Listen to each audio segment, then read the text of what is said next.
এটা আমাদের একটা পরিবারেরও ব্যাপার, আর একটা আমার জীবনের একটা ইচ্ছা যে মেয়েটাকে আমি একেবারে মাস্টার্স করাবো। আসলে আমি আমার মেয়েটাকে উচ্চশিক্ষা না দিয়ে বিয়ে দেব না। আপনি কি আমি কি অশিক্ষিত রাখবো মনে করেছেন? আপনি কি আমাকে মানা করলেন? আমার হয়তো বয়স একটুখানি বেশি। না না না, আমি ওই রকম, আমি তো বারবারই বলছি যে বিয়ে তো সব উপরওয়ালার ইচ্ছে।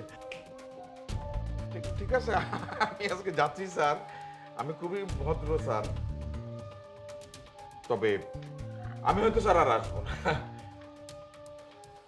ছেলেপেলেরা আসবে। তাদের চুল দাড়ি থেকে ভয় পাবেন না, তাদের চেহারা থেকে ভয় পাবেন না। ভাববেন না যে আমি অন্য দেশ থেকে ইম্পোর্ট করে আনছি। ওদেরকে আমি মানুষকে ইয়ের জন্য পালি। ঠিক আছে, আসি।